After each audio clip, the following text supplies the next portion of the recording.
Bueno, Elías Capriles, además de ser un erudito y conocedor de todos los sistemas del budismo, Sutra, Mahayana, Vajrayana y Dzogchen, también ha sido un practicante que ha estado años en retiro, en cuevas, en cabañas en Nepal. Ha estudiado con algunos de los grandes maestros de Dzogchen, Chogyal Nankai Norbu, Dugyon Rinpoche, Trilay Norbu Rinpoche, etc., Dodrupchen Rinpoche, Dilgo Chense Rinpoche, etcétera, etcétera, ¿no? Entonces es un exponedor no solo teórico de las enseñanzas, sino con un conocimiento directo y vivencial, experimental de las enseñanzas. Disfrútenlo.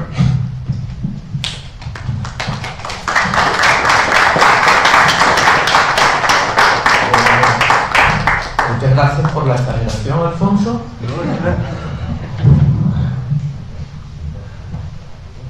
Le hemos puesto a esta charla el título Budismo y Dzogchen, no porque budismo y Dzogchen sean dos cosas diferentes, sino porque existe el budismo como un sistema total y existe el Dzogchen, que existe en el budismo, pero también existe en la tradición Bön.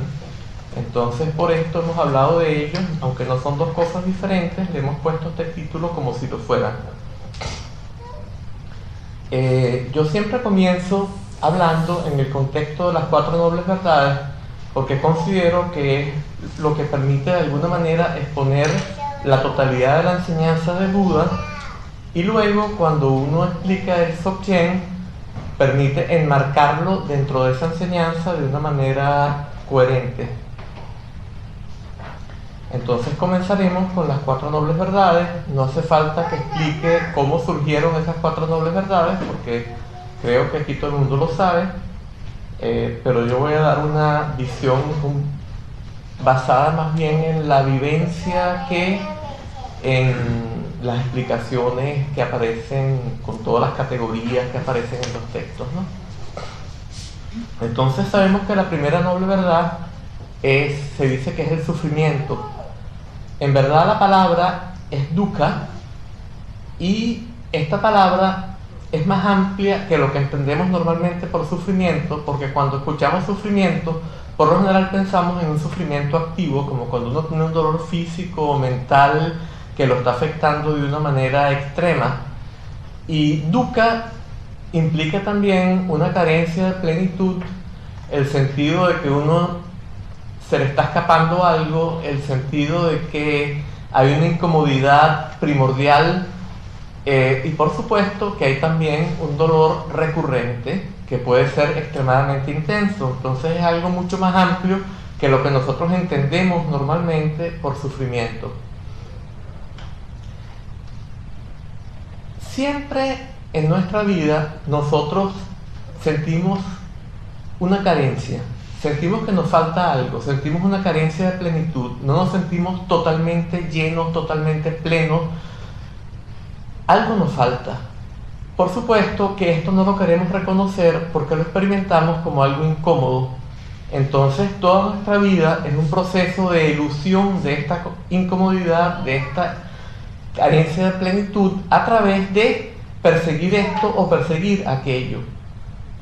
Por ejemplo, en esta sociedad de consumo, a cada rato inventamos, por ejemplo, cada vez que sentimos esta carencia de plenitud, sentimos que podríamos llenarla con tal objeto. Ay, siento una carencia, es la carencia de este ordenador, es la carencia de este teléfono inteligente, es la carencia de este coche, es la carencia de esto, es la carencia de aquello, y pensamos que obteniendo estos objetos la vamos a llenar. Entonces vamos y hacemos todo lo posible por obtener el objeto, y cuando estamos tratando de conseguir los medios de procurarnos el objeto, estamos eludiendo esta incomodidad primordial, esta carencia de plenitud, a través de hacer todas aquellas actividades mediante las cuales tratamos de procurarnos el objeto. Sin embargo, lo único que logramos es eludir esta carencia de plenitud hasta el momento en el cual nos procuramos el objeto. Cuando nos lo procuramos, puede que por un momento, por ejemplo, si es un coche, tiene el olor a nuevo, anda suavecito, a lo mejor hasta uno siente que lo están viendo poseer este hermoso coche nuevo, y uno puede que se embriague por un poquito, por un poco tiempo, pero de inmediato, si acaso lo logra, de inmediato va otra vez a experimentar la carencia de plenitud y va a tener que inventar otro objeto a poseer para colmarla. De hecho, hubo un chico que en Venezuela, él era artesano, él murió no hace mucho, y con su artesanía él reunió dinero para comprarse el coche que él siempre pensó que era el coche ideal, lo que él más deseaba, y él me cuenta que el día más infeliz de su vida fue cuando pudo comprar el coche y se sentó en el coche, ¿no? Se dio cuenta de que no lo había llenado en lo más mínimo y se sintió terrible. O sea, otra gente siente por un momento que se embriaga un poco con esto y a lo mejor es un poco después que inventa, sí, ya yo tengo esto, pero ay, si yo tuviera aquello, ¿no? Él de inmediato tuvo este shock. Otra manera de tratar de llenar este vacío, podríamos decir también, aunque no en el sentido budista del término, es muchas veces a través de las relaciones. Por ejemplo, encontramos a alguien y al encontrar a esa persona sentimos que algo tiene y nos pone un poquito como en las nubes. Es lo que se llama el enamoramiento, por supuesto, ¿no? Y entonces sentimos, ay, si yo pudiera estar con esta persona de manera estable, siempre estaría a medio metro por encima del suelo, siempre me sentiría muy bien, siempre estaría con... y si la otra persona siente lo mismo, pues hay todo este proceso de cortejeo y los dos individuos llegan finalmente a estar juntos. Pero evidentemente que esto no llena el vacío. Ahí empieza a darse otro proceso. Cada cual empieza a necesitar ser lo más importante para el otro, tratando de llenar su vacío con el valor que el otro proyecta sobre él o ella. Y cada uno se transforma en el otro como el famoso espejo mágico del cuento de Blancanieves, que le decía a la bruja esta mala, cuando ella le preguntaba quién es la más bella, el espejo le decía, tú eres la más bella. En el momento en que dijo Blancanieves es la más bella, ella se sintió destrozada y de inmediato tuvo que ir a llevarle la manzana envenenada a Blancanieves, porque no podía soportar que el espejo proyectara a otra persona como lo más valioso, proyectara su valor en otro. Entonces, aquello en lo que hemos tomado refugio, porque lo que hacemos en el fondo es tomar refugio, un falso refugio, aquello en lo que hemos tomado refugio se transforma en una amenaza. Hay una novela, la famosa novela de Marcel Proust, En busca del tiempo perdido. Hay este individuo que se enamora de esta Albertina y tiene mucho miedo de que ella pueda querer apreciar a alguien más que a él, y entonces en Venezuela se dice, por ejemplo, le pone un apartamento, se le da un apartamento para que ella viva, y termina prohibiéndole prácticamente que salga del apartamento porque tiene miedo de que si ella ve a otro podría darle más valor que a él. Por supuesto, esto crea el efecto contrario, la hace sentir que él no debe valer nada si él tiene tanto miedo de que ella pueda valorizar a otro más que a él. Entonces el mismo intento de impedir que ella refleje a otro en vez de reflejarlo a él va a hacer que ella tienda a reflejar a otro en vez de reflejarlo a él. Entonces la encierra en el apartamento y no la deja salir, pero entonces empieza a pensar que pudiera estar pensando en otro, o que se asoma por la ventana y ve a otro. O sea que la paranoia que le termina dando es terrible. O sea, el refugio que él tomó en ella se transforma en una amenaza mucho más terrible que el estado que él trataba de superar cuando se enamoró de ella y cuando hizo todos estos intentos por de alguna manera hacer que su espejo mágico lo reflejara solo a él. Hay gente que piensa, bueno, a lo mejor con una sola persona siempre voy a tener este temor de que pueda reflejar a otro, pero si consiguiera muchísimas personas que sirvan como espejo mágico, entonces sí voy a lograr tener un estado estable de valor obtenido a través de la mirada de los otros. Pero resulta que mientras más gente necesitamos para llenar nuestro vacío, es como si lo hiciéramos más grande todavía. Por supuesto, no lo podemos hacer más grande porque no es un vacío real, pero estamos Si yo necesito llenar mi carencia con la mirada, con el valor de miles de personas, estoy diciendo que es la carencia de valor de miles de personas, por lo tanto lo experimento como siendo todavía mucho más grande. Y entonces encontramos todos estos casos de actrices, de actores, de toda clase de personalidades que muchas veces terminan pasando por unas crisis terribles. Recordemos lo que le pasó a esta famosa Britney Spears, ¿no? Que, bueno, se desmoronó, la fotografiaron en ciertas cuestiones, tuvieron que internarla en un sitio por un cierto tiempo. Ha habido muchos casos como este, ¿no? Por ejemplo, está el caso de Elizabeth Taylor, a quien se le metió una periodista llamada Kitty Kelly en su casa, diciendo que ella quería trabajar como servicio doméstico, y resulta que lo que quería era hacer un libro, y escribió un libro diciendo que ella era sucia, que, o sea, la desbarató completamente con su libro, e inmediatamente tuvieron que hacerle una cura de sueño. Entonces, evidentemente que esto tampoco funciona.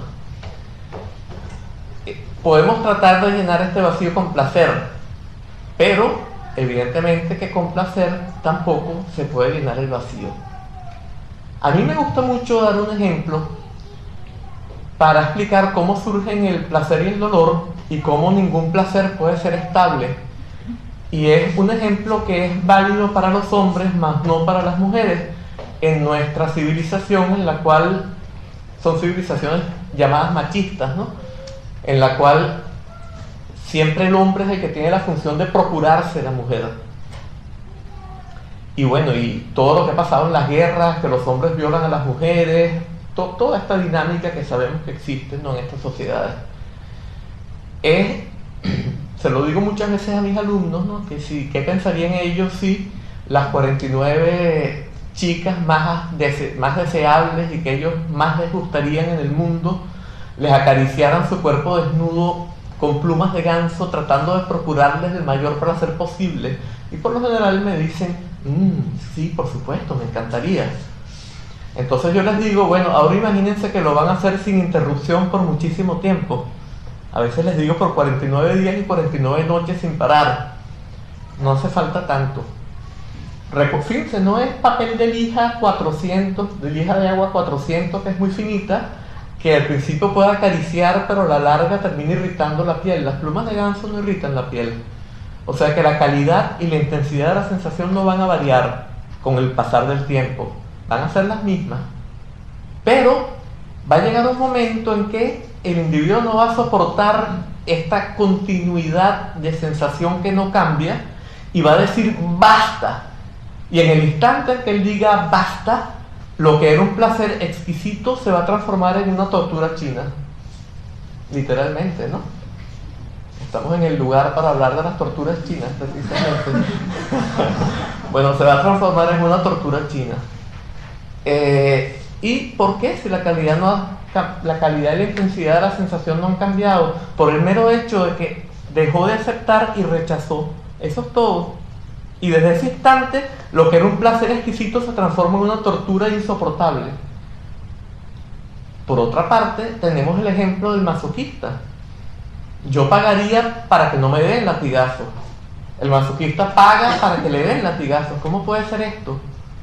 Por supuesto, hay toda una explicación psicológica de cómo llegó a él probablemente la madre nunca lo reconocía positivamente y le daba cariño, sino que siempre lo veía muy mal y a veces lo castigaba. Él aprendió a lo mejor a buscar valor por los chicos malos y eso hizo todavía más entonces que la madre lo viera mal, y lo castigaba mucho, y a lo mejor en una de esas castigadas lo estimuló eróticamente al azotarlo, y entonces eso hizo que él aprendiera de alguna manera a aceptar lo que experimentamos la mayoría como dolor.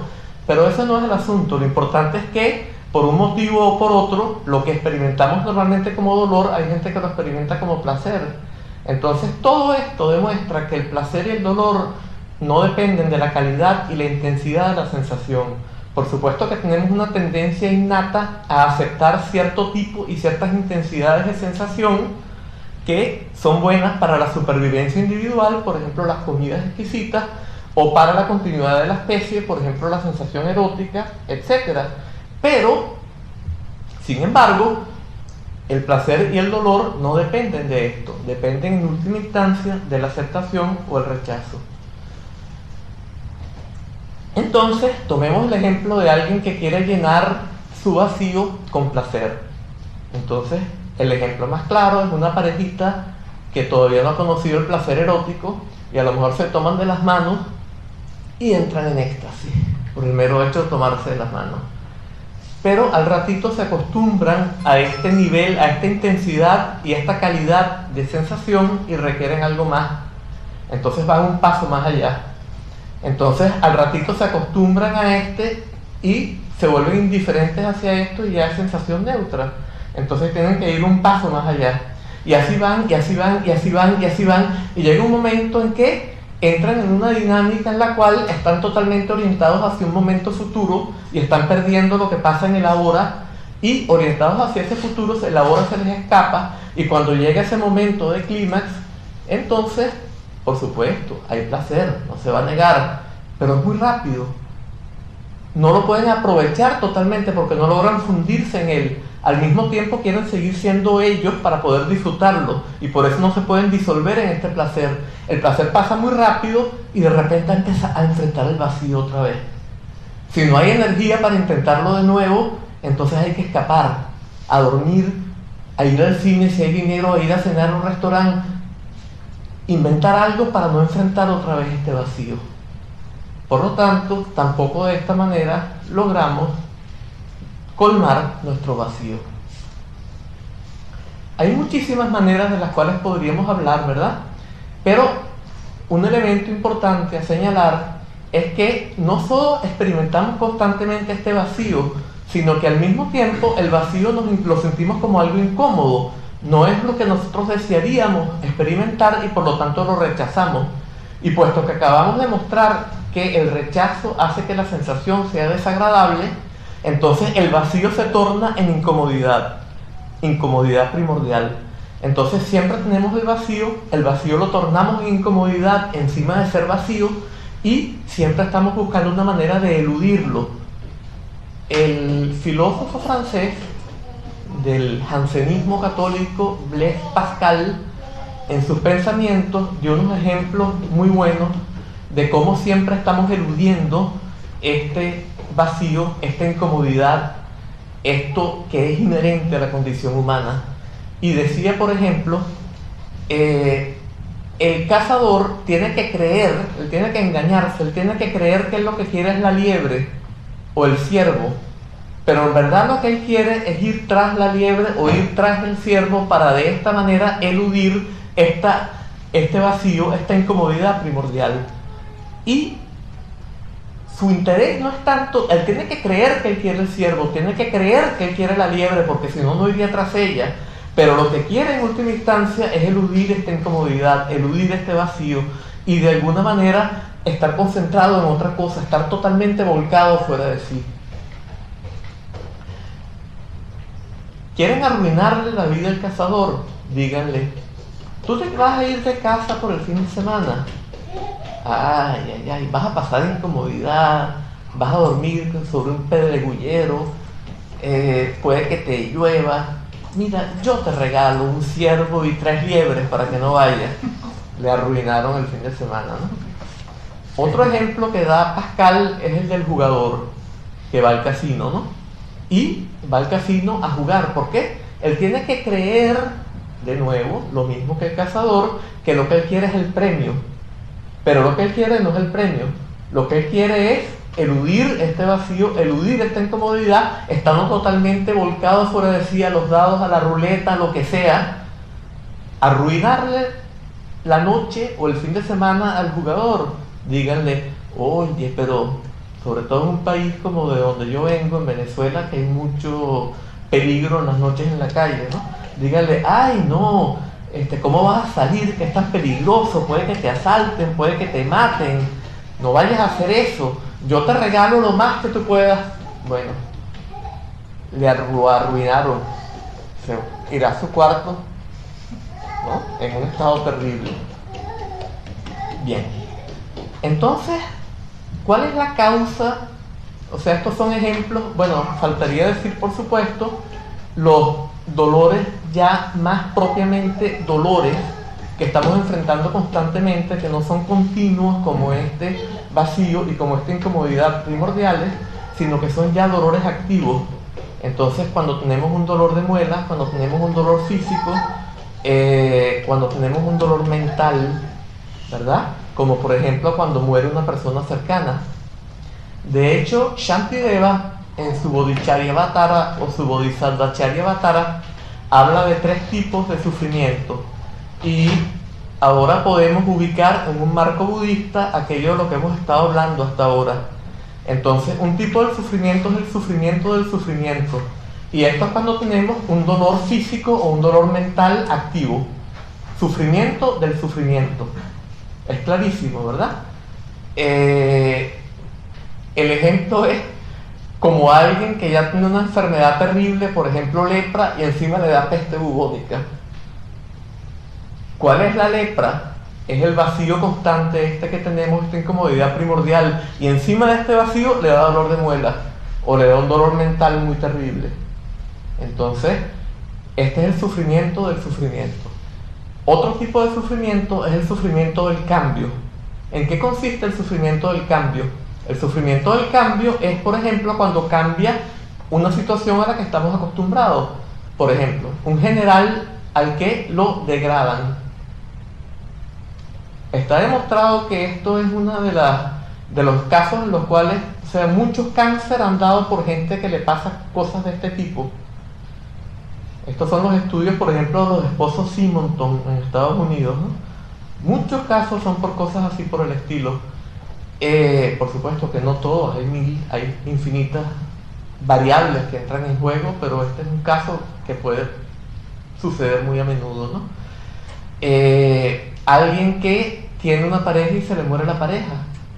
Alguien que es un político muy apreciado y le descubren un caso de corrupción y entra en el escándalo. Esto pasa muchísimo en nuestras sociedades hoy en día. Todos estos son ejemplos del sufrimiento del cambio, pero hay muchísimos, ¿no? Nos acostumbramos a algo y lo perdemos. Nos roban el coche, nos roban el ordenador, con todas las fotografías que tenemos y no tenemos copias. Bueno, hay cantidad de ejemplos de sufrimiento del cambio. Y por último, el sufrimiento todo abarcador. Y este sufrimiento todo abarcador viene siendo el primero al que hicimos referencia, que es este vacío y esta incomodidad constante que siempre están allí, que son como una rueda de molino que gira constantemente. Shantideva dio otro ejemplo muy interesante. Dijo que era como ese dolor podía compararse con un cabello, y esto es muy importante, y dijo que el individuo normal podría compararse con la palma de la mano. Un cabello en la palma de la mano no molesta.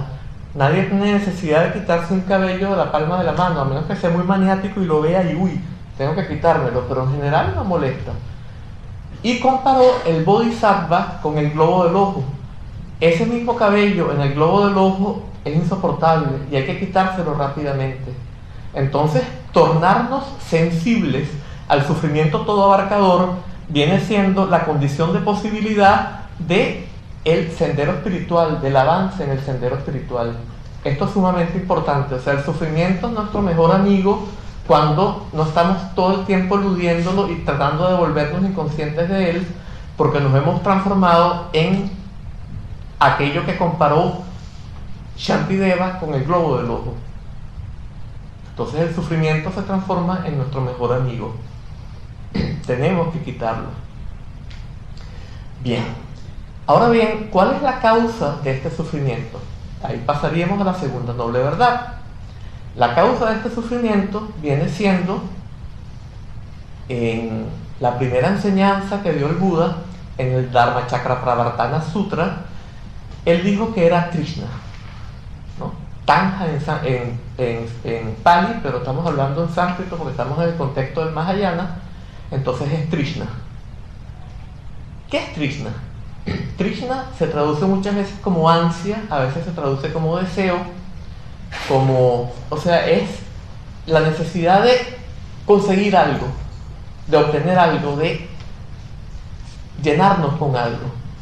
Ahora bien, en el mismo contexto de lo que el Mahayana llama el Hinayana, por supuesto que lo que el Mahayana llama el Hinayana no se designa a sí mismo por ese nombre, hay otra enseñanza que es la enseñanza del Pratitya Samutpada en sánscrito, que son los 12 eslabones o nidanas de originación interdependiente. Estos 12 nidanas, tenemos que el Trishna es el octavo y el primero es avidya. Por supuesto que en el fondo ninguno es primero porque cada uno conduce al otro, entonces no hay ninguno que sea primero, pero por algo dijo el Buda que el primero era avidya y que Trishna era el octavo. Bien, quiere decir que el Trishna tiene una causa que es la avidya. El Mahayana dice, cuando habla de las 4 nobles verdades, termina diciendo que la causa del sufrimiento, la segunda noble verdad, es avidya. Bueno, según la enseñanza Dzogchen, hay 3 tipos de avidya. Pero hay 2 maneras de explicar los 3 tipos de avidya que son diferentes. Entonces vamos a combinarlas y hablar de avidya 1, avidya 2A, avidya 2B y avidya 3, ¿verdad? Ok. El primer tipo de avidya viene siendo simplemente el no reconocimiento o la ignorancia de nuestra verdadera condición.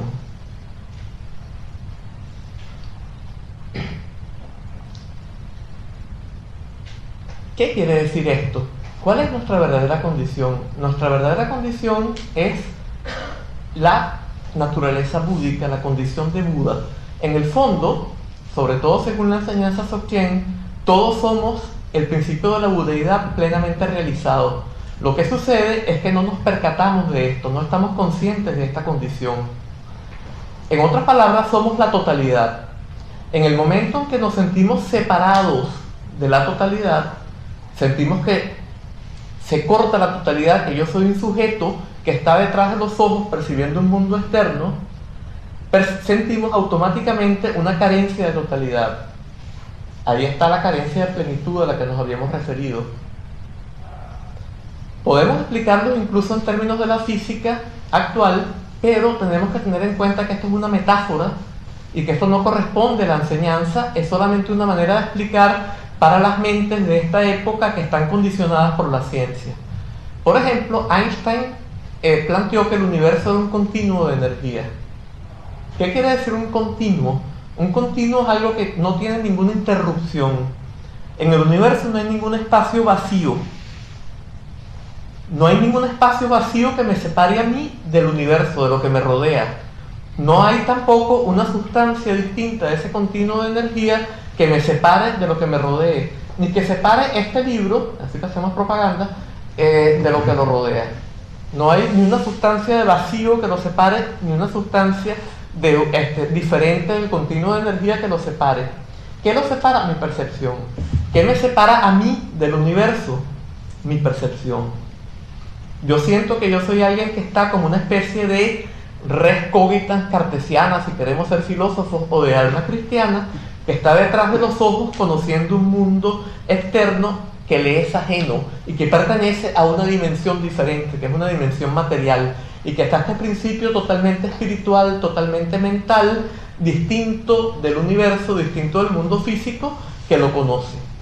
Y puesto que el universo es un continuo de energía que no tiene ningún espacio vacío y que como tal es total plenitud, experimentamos carencia de plenitud. Entonces siempre tenemos esta carencia de plenitud desde el instante mismo en que nos experimentamos como un perceptor separado del universo. Y ahí tenemos entonces muy claramente cuál es la segunda noble verdad, es el error. Una percepción errónea, una percepción equivocada. Nos sentimos que estamos cortados cuando no lo estamos, sentimos que pertenecemos a una dimensión distinta de la del mundo físico cuando no pertenecemos a otra dimensión. ¿Qué es lo que perciben nosotros? Lo que perciben nosotros es también algo que es producido por impulsos electroquímicos que pasan por nuestras neuronas del cerebro y que son parte de ese continuo de energía, todas ellas. Entonces es absolutamente injustificado pensar que hay algo de una dimensión totalmente diferente que está en sí mismo cortado del universo. Es el error de sentirnos cortados del universo lo que hace que sintamos esta carencia de plenitud, y es aquello también que hace que rechacemos ciertas cosas. No podemos aceptar indefinidamente. ¿Por qué? Porque cuando estamos aceptando y tenemos placer, nos acostumbramos al placer y esto hace que dejemos de aceptar, es lo que ya explicamos. Y tampoco entonces, o sea, no hay manera de que podamos hacer el placer perenne. Entonces, el placer automáticamente va a dar lugar a la indiferencia. La indiferencia la vamos a conceptuar como aburrimiento y la vamos a rechazar, y esto va a dar lugar al dolor. Y esta es la rueda del samsara. Subimos hacia el reino de los dioses y bajamos hacia los infiernos, y estamos constantemente girando en esta rueda. Bueno, volvamos ahora a los tres tipos, porque yo me di cuenta de que estaba explicando el primer tipo de avidya, pero era importante primero explicar el por qué la avidya era la causa del sufrimiento. Ahora sí podemos explicar los tres tipos de avidya. El primer tipo, entonces, es simplemente el no reconocimiento de nuestra verdadera condición, la ignorancia de nuestra verdadera condición. Por ejemplo, cuando el Buda Shakyamuni estaba a punto de obtener el despertar, lo que traducimos por lo general como iluminación, bodhi es más bien más correcto traducirlo como despertar. Es como si estuviéramos en un sueño y despertáramos del sueño. Él estuvo en un trance meditativo extremadamente intenso, en el cual no había ni dualidad sujeto-objeto. Y en este estado no había percepción, pero tampoco no había sufrimiento activo, pero tampoco había reconocimiento de nuestra verdadera condición, de su verdadera condición, que es la verdadera condición de todos nosotros. Por eso, en ese momento, él no había despertado todavía. Es luego cuando aparece la estrella de la mañana, Venus, y él la percibe, y sale de ese trance meditativo y la percibe, pero la percibe de una manera no dual. No hay una estrella allá afuera y alguien detrás de los ojos que la está percibiendo, sino que se manifiesta una capacidad cognitiva que es totalmente no dual y que es capaz de manejar el mundo a la perfección. Es en ese momento que él tiene el despertar. Antes de esto no lo había tenido. Bien, este estado en la enseñanza Dzogchen, el estado en el que el Buda se encontraba antes de despertar, se conoce como Punji en tibetano, que quiere decir base de todo. Y, por ejemplo, Jigme Limpa, que fue uno de los maestros más importantes de Dzogchen, predijo que los yogis en nuestra época iban a confundir este Punji con el Dharmakaya. ¿Por qué? Porque es un estado totalmente no dual, pero no hay esta capacidad cognitiva que es capaz de aprehender el mundo perfectamente y responder a todas las situaciones de la vida. Entonces, en ese estado no se puede ayudar a los demás seres, en ese estado se pierde la existencia humana y tampoco neutralizamos propensiones para alcanzar la budeidad total. En ese estado se nos está escapando el tiempo y no lo estamos aprovechando. Y si morimos en ese estado, no crean que hemos resuelto todo. Si morimos en ese estado, vamos a renacer igualito como un ser del samsara sin haber resuelto nada. Entonces ahí no hay liberación. Bien. Entonces, el segundo tipo de avidya, ¿cuál sería? El segundo tipo de avidya en general viene siendo un error, una confusión, que podríamos definirla como tomar aquello que no está dividido como estando dividido, tomar lo que es relativo como siendo absoluto, tomar lo que no puede procurar satisfacción como pudiendo procurarla, tomar lo que es transitorio como si fuera permanente, tomar una cosa por la otra. Una confusión de este tipo que podríamos explicarla de muchas maneras. Entonces, por ejemplo, sí, todos tenemos una nacionalidad. Me imagino que la mayor parte de vosotros sois españoles, y si tienen que pasar a Nepal, les van a pedir el pasaporte, tienen que decir soy español. Pero una cosa es decir soy español sin sentir aquí en el pecho nada, y otra cosa es sentirme español. Y si dicen algo malo los españoles, reaccionan automáticamente con ira. Esto es error. Allí hay una confusión. Esto no es así. Esto es darle una importancia absoluta a algo que no la tiene, a algo que es meramente relativo, una absolutización de lo relativo, y esto es una confusión. Bien, esta confusión, este error, podemos subdividirlo en dos partes. La primera sería el dualismo. La primera sería el sentir que somos alguien que percibe detrás de los ojos y que está separado del mundo físico. Y la segunda sería ya el sentir que esto es en sí mismo una estatua de Buda, que esto es en sí mismo un micrófono, que esto es en sí mismo un libro, cuando nada de esto ni siquiera está separado de todo lo demás. Lo que lo separa es mi percepción, y es lo que yo he aprendido lo que hace que esto sea un libro. Si aquí viniera un indígena de la selva del Amazonas y que nunca ha conocido un libro y viera esto, no vería un libro. Vería, quién sabe, o sea, vería algo allí, pero no tendría el concepto de libro. Hay la famosa historia esta de que los indígenas, no sabemos si es verdad, que no veían estamos en el Día de la Hispanidad, por eso a lo mejor es válido el ejemplo, ¿no? Que no veían las naves de Colón porque no estaban acostumbrados a algo semejante, no conocían algo semejante, y por eso dicen que no las veían. Si esto es verdad o es mentira, no lo sé, ¿no? Pero en todo caso, si no es cierto, es válido como ejemplo, ¿no? Bien, entonces, el primero sería esta dualidad, sujeto-objeto. Antes de su realización, el Buda Shakyamuni tuvo dos maestros. El segundo de ellos se llamaba Udraka Ramaputra o Udraka Ramaputro. Hay dos versiones de su nombre, ¿no? En todo caso, este maestro, él entraba en un estado meditativo en el cual iba más allá de la dualidad figura-fondo en términos de la cual nosotros percibimos habitualmente.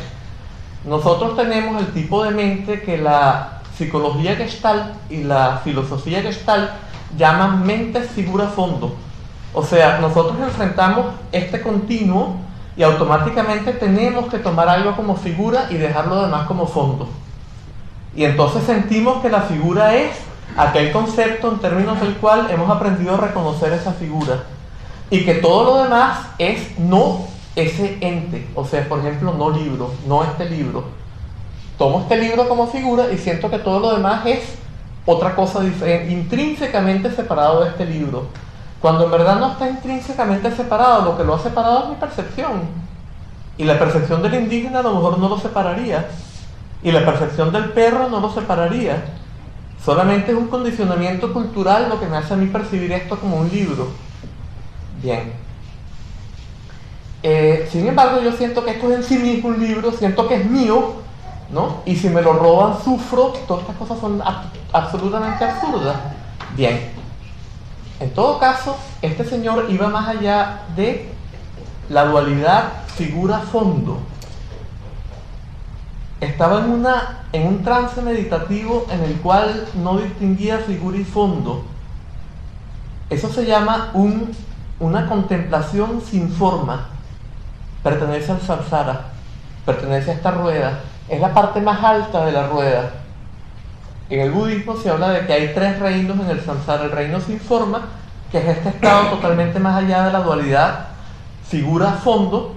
Luego viene uno en el cual nos concentramos en una figura, pero de manera muy estable, y obtenemos un cierto placer muy sutil mental acá, producido por la aceptación de este calmar la mente, un placer mental muy sutil concentrado en la figura. Y luego el reino de la sensualidad, en el cual estamos oscilando entre las distintas pasiones. Entonces, en este estado, sin embargo, hay una dualidad sujeto-objeto. En esto se distingue del estado que identificamos antes, que es Kunji. Hay dualidad sujeto-objeto. Y el sujeto se identifica con ese objeto que es un continuo de percepción interminable. Podría decir que es la naturaleza búdica, podría decir que es la tatata, que es la dharmata, que es cualquier concepto budista que haya aprendido, ¿verdad? Y se siente que él es esa cosa tan grande y deriva orgullo de ser esa cosa tan maravillosa. Pero lo que ha hecho es subir por la aceptación no puede durar siempre. Ya lo hemos demostrado con el ejemplo de las plumas de ganso. Esto va a pasar, él va a caer de allí. El Buda abandonó a este maestro porque se dio cuenta de que él caía, lo poseían las pasiones y era un individuo normal cuando caía. Entonces cuando le pidió permiso para abandonarlo, él le dijo, ¿por qué me vas a abandonar? Y el futuro Shakyamuni no le quería decir, porque no quería ofenderlo. Pero tanto le dio que terminó diciéndole y entonces lo poseyó la ira y ahí le dijo, pues te das cuenta, por eso te abandono. Bueno, ahí cambió un poquito la historia para hacerla más pintoresca, ¿no? En todo caso, conceptuamos esa totalidad de maneras cada vez más sutiles hasta que la conceptuamos como algo que no puede ser conceptuado y finalmente es el cuarto de los Arupa Lokas, de los reinos sin forma, la conceptuamos como algo que no puede ser conceptuado ni siquiera como algo que no puede ser conceptuado. O sea, ya esto es casi como un trabalenguas, ¿no? Pero la estamos conceptuando de esa manera. Y nos sentimos que somos maravillosos porque descubrimos aquello que no se puede ser conceptuado ni siquiera como algo que no puede ser conceptuado. O sea que estamos derivando orgullo de esto. Ahí no hay solución. Esto es todavía peor que el Kunjike del que hablamos antes. De ahí por lo general caemos a los infiernos. ¿Por qué? Porque para estar en este estado necesitamos un alto volumen energético que entre a los centros superiores y automáticamente esto quiere decir que no tenemos los filtros habituales de la experiencia. Y cuando caemos de ahí, vamos a sentirnos claustrofóbicos y vamos a rechazar. Y como no tenemos estos filtros de la experiencia, vamos a experimentar en su totalidad el dolor que dimana del rechazo. Entonces, por eso se dice que en general caemos de los reinos sin forma a los infiernos, es lo más común. O sea, ahí no hay solución tampoco. Por supuesto, es un descanso, pero es un descanso que después tiene una consecuencia terrible. Entonces, la única manera es liberarse de la rueda. Bien. El segundo tipo de avidia, entonces es cuando conceptuamos este libro como siendo este libro. Entonces, este libro no me gusta. Y se siento incómodo. Ay, este libro me gusta. Y siento placer. ¿Verdad? Y entonces, ay, yo quiero poseer este libro. Ay, yo quiero destruir este libro. Como la destrucción de la biblioteca de Alejandría, por ejemplo, ¿no? Es un mal ejemplo porque la mayor parte de la gente no es tan pasional acerca de un libro, pero sí acerca de muchas cosas. Y fíjense, la gente puede llegar a las cosas más raras. Fíjense lo que pasó con estos dos chiquillos que han muerto recientemente por Andalucía, ¿no? Y ahora se sospecha del padre, no sabemos quién pudo haber sido, pero las dinámicas pueden ser algo muy complejo, ¿no? Todo esto es producido justamente por este tipo, meramente por el conceptuar algo que automáticamente genera una pasión hacia eso que hemos conceptuado. Cuando el concepto es negativo es rechazo, cuando el concepto es positivo es deseo o apego. Y cuando el concepto es neutro es indiferencia y hay muchos matices y muchas tonalidades de todo esto, ¿no? Entonces, con esto tenemos el segundo tipo de avidia completo.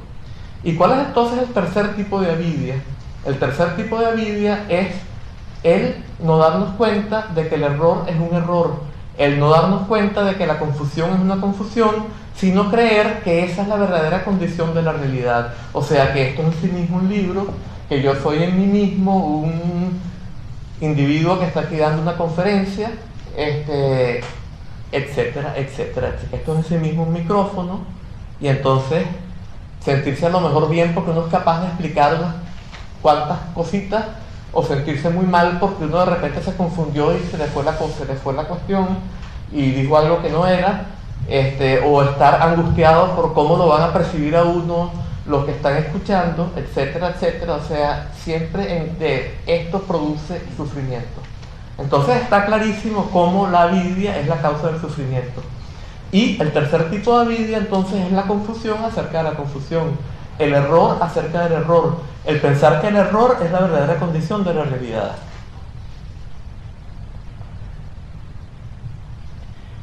Hay otro aspecto normalmente no se explica como sufrimiento, pero podríamos incluirlo en el sufrimiento.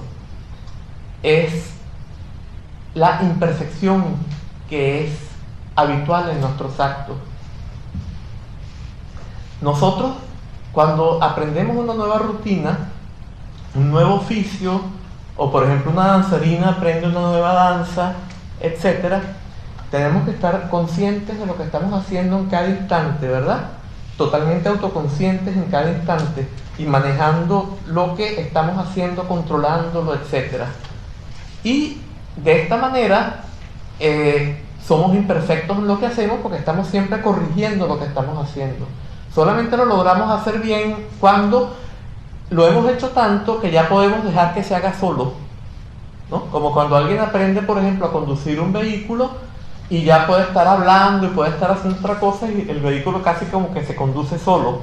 Ahí es cuando estamos haciéndolo bien. Cuando la bailarina no tiene que estar pendiente de su danza, sino que la danza se danza sola, por así decir. Pero sin embargo, siempre puede venir la mirada de un observador muy crítico, ¿no? Fíjense ustedes, por ejemplo, estas gimnastas que en las Olimpiadas no ha habido ninguna gimnasta hasta ahora que todas sus calificaciones hayan sido 10, 10, 10, 10, 10.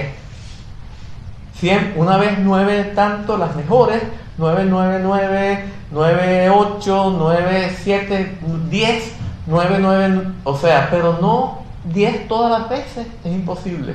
¿Por qué? Porque bueno, están los nervios de si va a ganarle la otra, si no le va a ganar, si le puede salir algo un poquito mal y esto hace que hay una pequeña interferencia y no resulta. Hay unos ejemplos en el budismo, pero no los voy a contar. Hay una historia de una competencia de cítara entre un deva, maestro de cítara. Un dios es alguien que ha alcanzado un estado condicionado del tope del samsara. Y el Buda, entonces van rompiendo las cuerdas y al final el Buda termina tocando sin ninguna cuerda. Hasta con una cuerda los dos tocaban igual de maravillosos, pero al final el Buda termina tocando sin ninguna cuerda. ¿Qué quiere decir esto? No que el Buda sea un mago, sino que esto indica que no es condicionado, que no se depende de algo. O sea, no se depende de la cuerda, es una manera de ilustrar otra cosa. Que no se depende de algo, que no es algo condicionado.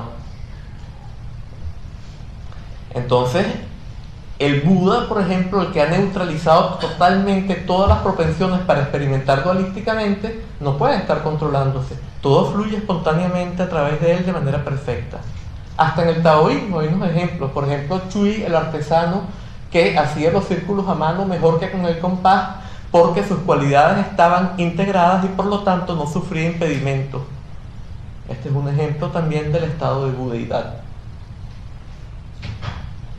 Bien, otro ejemplo sería el mal. ¿De dónde sale el mal? Desde el momento que yo siento que yo soy un individuo separado, que soy un ego, tengo egoísmo, naturalmente. Entonces me importa más mi propio bienestar que el de los demás. Termino estando dispuesto a, por mi bienestar, hacerle daño a otro. Entonces el mal surge también de esto. Hay otra dinámica que lo hace todavía más perverso, que es la dinámica de lo que Jung llamó la sombra, que es el hecho de que, bueno, no tenemos tiempo de entrar en esto, pero muy brevemente, a uno, por ejemplo, para que aprenda a funcionar en la sociedad, su madre tiene, y luego otros individuos tienen que percibirlo mal cuando hace cosas que no son socialmente aceptables. Entonces uno siente que uno es esa cosa que ella percibió como uno, que es algo terrible. Entonces uno siente como si uno es un monstruo, pero luego si uno se porta bien, entonces ella le dice chiqui, chiqui, chiqui, y no se ríe, ¿no? Y esto es necesario para poder vivir en sociedad. No es que la madre sea mala, tiene la mejor de las intenciones, pero necesariamente produce esto. Entonces yo siempre tengo que ver esta cosa horrible que está en el fondo de mí y que no es más que una fantasía producida por la mirada del otro cuando me castigaron. Tengo que verla como otra persona. Y entonces de ahí vienen los males más terribles. O sea, por ejemplo, la destrucción de los judíos por Hitler, todas estas cosas que han pasado en las revoluciones, como la revolución china, cuando ridiculizaban a la gente y la llevaba un poco de gente pegándole y haciéndole cuestiones. ¿Por qué hacían esto? Para ver el mal afuera. Entonces, las peores formas de mal son las que surgen de esta manera. O sea, el mal surge del egoísmo, de la ilusión de un ego, y luego es potenciado por esta dinámica perversa. Todo esto surge del error. Si yo no me siento que yo soy un ego, yo no me siento que yo soy tampoco eso que percibieron como yo, entonces no existe nada de esta dinámica. Yo cuido de todos los demás como si fueran mi propio cuerpo, del universo entero como si fuera mi propio cuerpo, que en el fondo lo es. Y si no lo es, destruimos el universo con la destrucción ecológica. Queremos apropiarnos todo aquello, creamos una maquinaria tremenda para poder apropiarnos todo lo que queremos disfrutar nosotros y destruir todo aquello que sentimos que nos amenaza, creando una maquinaria superpoderosa para ese fin. ¿Y qué terminamos haciendo? Produciendo una crisis ecológica que, si todo sigue como va, destruirá la especie dentro de muy poco tiempo. Necesitamos una transformación radical que solo puede comenzar en la mente, solo puede comenzar transformándonos de esta manera, de la manera como nos ha enseñado esta tradición milenaria. Por supuesto que también esto tiene una ventaja, el hecho de que hoy en día nos damos cuenta de que con todo lo que hemos estado haciendo para crear un paraíso terrenal, lo que hemos hecho es llevar a nuestra propia especie al borde de su extinción. Nos damos cuenta de que estamos en un error, de que eso no puede continuar, y nos damos cuenta de que hay que cambiar. Entonces esta condición va a generar de alguna manera yo espero que así sea, porque si no nos destruimos, una dinámica hacia este tipo de transformación, hacia este tipo de cambio generalizada en la humanidad. Por supuesto, habrá gente que no, y habrán desastres, pero lo importante es que por lo menos la gente que siente este llamado, que se da cuenta de esto, empieza a hacer algo por lograr esta transformación de manera efectiva. Bien, la tercera noble verdad, ¿cuál es? Bueno, la ausencia de las dos primeras. Pero no es una mera ausencia, porque también hay una sabiduría que es capaz de hacer lo necesario por lograr el bien de todos los seres y que responde a la situación de cada uno de manera perfecta, de una manera totalmente espontánea. Esa es la sabiduría de la budeidad. Por último, ¿cuál es la cuarta noble verdad?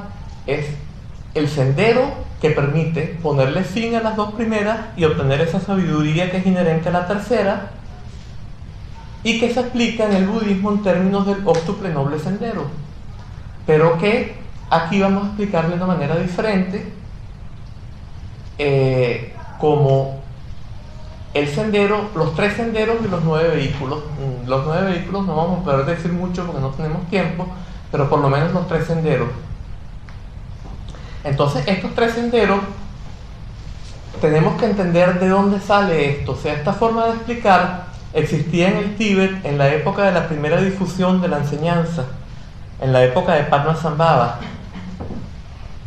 Pero luego, con la llegada de las otras tradiciones que no tenían Dzogchen, se generalizó otra forma de explicar que era Hinayana, Mahayana, Vajrayana. Claro, como no había Dzogchen, no podía haber una forma de explicar que dijera vía de renuncia, vía de transformación y vía de autoliberación o liberación espontánea. Tenía que ser Hinayana, Mahayana y Vajrayana. Y esta forma de enseñar se perdió, y el maestro que la ha sacado a la luz en nuestra época ha sido Chogyam Namkhen Norbu, el maestro que es el guía supremo de la comunidad Dzogchen. ¿Y de dónde la ha sacado? ¿La ha inventado? En absoluto. Esta enseñanza está, por ejemplo, en un famoso terma, una enseñanza tesoro que extrajo Örgen Limpa en el siglo XVI, que se llama el Katan Denga, que originalmente era un libro de Namkhen Nyingpo, uno de los discípulos directos de Padmasambhava. Él lo reveló en el siglo XVI y es un libro que está en la biblioteca de trabajos y archivos tibetanos en Dharamsala, por ejemplo. O sea, es un libro totalmente aceptado por todo el mundo. Claro, alguna gente podría pensar, ¿y no lo habrá inventado él? Bueno, en 1899, un campesino iba caminando por las arenas de la ruta de la seda en el Turquestán chino y se hundió en la arena. Y encontró que había caído en una bóveda donde había unas estatuas maravillosas y una biblioteca gigantesca. Eso era el oasis de Tunhuang. Y entonces para 1900 Paul Pelliot, un sinólogo francés, organizó una expedición y destapó este lugar. Y allí se encontró un libro de Nubchen Sangye Yeshe que se llama el Samten Migdron, que había estado ahí enterrado por lo menos desde el siglo XII o XIII después de Cristo, con comprobación por todos estos métodos de carbono 14 y los métodos más modernos, esta era la manera como se explicaban, como se dividían los senderos en la época de Padmasambhava. Vía de renuncia o sendero de renuncia, sendero de transformación y sendero de liberación espontánea. Entonces, ¿en qué consisten estos senderos? El sendero de renuncia consiste en lo siguiente. Yo siento que las pasiones son como serpientes venenosas que me pueden destruir y por lo tanto trato de evitar los estímulos que las activan. Entonces me voy a un monasterio o si soy en el Shravakayana, el vehículo de los oyentes o escuchas, que son los que están siempre oyendo las enseñanzas que da un Buda o a falta de un Buda que dan los amigos espirituales, y oyendo va aplicando con el objeto de transformarse en un arhat. Pero por supuesto esto no soluciona las cosas, porque si yo me voy a un monasterio, en el monasterio terminan reproduciéndose todas las cosas que hay en la sociedad. Siempre cada monje quiere ser el mejor monje. Va a haber un monje que tiene celos porque el otro es mejor y le mete una zancadilla, hablando simbólicamente, metafóricamente, no, le mete una zancadilla para que el otro tropiece, o sea, le hace algo para que se vea mal a los ojos de los demás. Hay competencia, todas las pasiones se van a ir dando, se reproduce un micromundo igual que el mundo externo y no se han eludido los estímulos que activan las pasiones. Y aunque se hubieran eludido, ¿qué hemos ganado? Si de todas maneras cuando encontremos esos estímulos se van a activar las pasiones, no hemos solucionado la raíz del problema. Por supuesto, el ideal viene siendo que, alejándonos de esos estímulos, logremos un trance meditativo tal que luego nos permita cuestionar nuestra experiencia en ese trance meditativo para ir más allá del dualismo y descubrir la condición primordial del individuo. Por supuesto que esta es la idea, pero no funciona tan fácil. Además es una vía muy lenta. ¿Por qué es muy lenta? Porque yo tengo que ir en contra de mis propios impulsos, ¿no? A lo mejor yo quisiera ver a la chica bonita que está allá, pero yo tengo que concentrarme en el punto que está aquí. Hay un ejemplo muy bueno de un poema del sexto Dalai Lama. Él decía, bueno, en una traducción libre, decía algo así como: cuando quiero visualizar el Yidam, su rostro no viene a mi mente. En cambio, tu rostro, amada mía, le viene espontáneamente, ¿no? Es evidente que hay ciertos estímulos que vienen de manera natural y es mucho más fácil trabajar con ellos, a favor de ellos. Es mucho más fácil navegar a favor del viento que en contra del viento. De la otra manera es mucho más difícil. Tomemos un ejemplo que daba un estudioso del budismo occidental que tuvo muchos errores muy graves, pero que tenía un genio para explicar cosas para los occidentales, doctrinas esenciales del budismo, que fue Alan Watts. El ejemplo que él daba es: no piensen en un mono. ¿En qué están pensando? ¿No? Evidentemente, ahí está. Esta es la dinámica que él mismo llamó la ley del efecto invertido o la ley al revés, ¿no? Tratando de obtener satisfacción, obtenemos insatisfacción. Tratando de eliminar el dolor, rechazamos y potenciamos el dolor y se torna mucho más doloroso. Todo hay una dinámica del efecto invertido. Entonces, esta dinámica del efecto invertido hace que la vía de la renuncia no sea la más efectiva. Entonces, bueno, hay distintas variedades de la vía de la renuncia. Tenemos, por ejemplo, la del Pratyeka-Buddha, que es el que se va a la montaña. Tenemos la del Mahayana, que es mucho más inteligente y en la cual el ideal es el bodhisattva y no el monje. El bodhisattva por lo general es laico, aunque uno puede ser bodhisattva y monje también, es muy común en la tradición tibetana, pero en los sutras los bodhisattvas eran laicos, ¿no? Eran legos. Y en este caso uno aplica más bien la vía de los antídotos.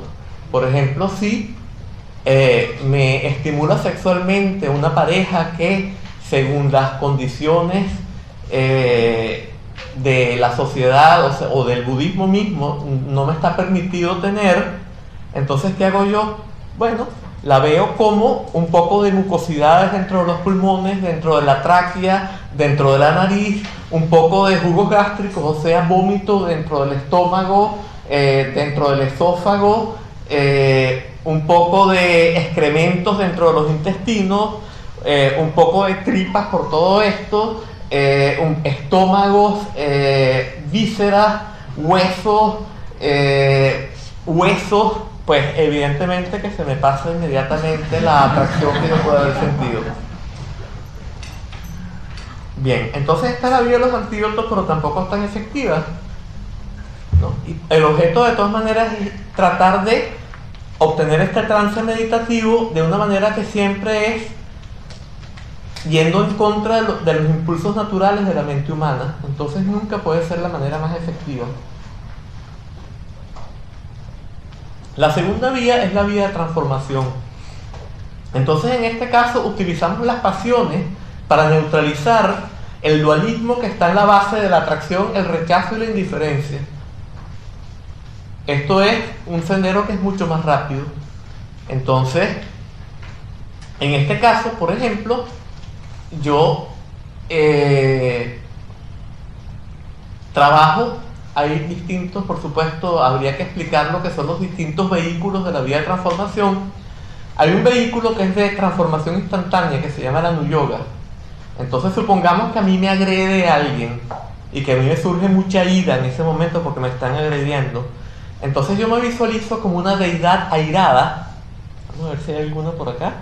Bueno, ustedes las conocen porque creo que están todos familiarizados con el budismo tibetano. Por lo tanto, todos conocen, siendo que el maestro acá de la tradición Gelugpa, un buen ejemplo sería Yamantaka, ¿verdad? Que todos lo deben conocer. Una deidad rodeada de llamas, con garras, con unos colmillos filosos, con un aspecto más bien aterrorizador. No me puedo transformar en Yamantaka porque en el Anuyoga Yamantaka no es un Jidan, pero bueno, no viene al caso. Me transformo en el Jidan correspondiente que pertenezca al Anuyoga, y me siento que yo soy eso de manera del tamaño del universo entero, de modo que no hay nada externo. Y toda la energía de la ira se transforma en la energía de este fuego que me rodea y que suena como sabemos cómo suenan los fuegos, ¿verdad? Y toda esta sensación de ser la deidad de esta manera terrible, ¿no? Así, pero sabemos que este es el principio búdico que se está manifestando de esta manera. Y evidentemente que la pasión se agota en esta visualización. Como no hay nada externo, no podemos dirigirlo hacia algo externo. Si no hay algo externo, no puede haber algo que rechazar. Si no hay rechazo, la pasión se agota rápidamente y ya hemos solucionado el problema de la ira de una manera mucho más rápida, utilizando la ira misma, no yendo en contra de ella. Entonces se dice que todas las pasiones son originalmente sabidurías. Entonces la ira es la sabiduría cual espejo, que percibe perfectamente la situación. O sea, en el momento que a mí me agrede a alguien, antes de que yo diga ese desgraciado lo que me ha hecho, yo simplemente se me va todo pensamiento que me estuviera distrayendo del ahora y el aquí, y percibo la situación en su más perfecto detalle. Entonces ese es un momento de menor error que el momento que lo precedía, en el cual yo estaba pensando en los pajaritos, ¿verdad? Aquí estoy totalmente presente en la situación. Pero luego viene el momento posterior en el cual yo digo, ¿pero qué se ha creído ese desgraciado? Entonces estoy dispuesto a ir a pelear con él. Ahí viene el momento terrible, ¿no? Puedo caer en una pelea, me pueden matar, puedo yo matar al otro, aunque no lleguemos a enfrentarnos, se me retuerce el estómago, se me dañan, me sube la presión arterial, o sea, verdaderamente es absolutamente negativo. Entonces, ese segundo momento es una transformación del primer momento, que es la sabiduría cual espejo. Lo mismo sucede, por ejemplo, con el deseo erótico. En el primer momento es sabiduría discriminante. ¿Por qué discriminante? Porque evidentemente que yo no siento ningún deseo erótico hacia este libro. No puedo. Ni siquiera hacia cualquier individuo por igual. ¿No? Si yo soy un individuo heterosexual, lo siento hacia las mujeres, pero no hacia todas las mujeres. Si soy hombre, hacia algunas mujeres. Bueno, hay hombres que no discriminan, pero bueno. Este, lo más sutil sería discriminar, ¿no? Y entonces no todas las mujeres me van a producir esto, solamente algunas mujeres. O sea que esa sabiduría discriminante. Entonces en el primer momento lo que hay es una sensación como agradable, como placer, pero me acostumbro a ella y entonces surge esta avidez por querer intensificar esta sensación y entonces entro en esta dinámica.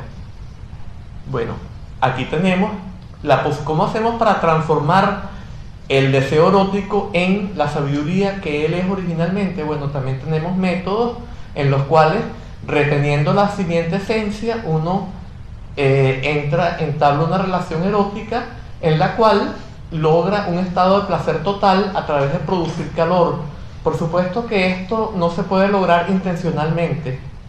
Esto tiene que darse las condiciones, tiene que ser la pareja ideal, las dos partes, tiene que ser el uno para el otro y tiene que darse de una manera espontánea. Pero hay otras maneras, porque se habla de la vía de las puertas superiores y la vía de las puertas inferiores. La vía de las puertas inferiores es trabajando con yoga y visualización.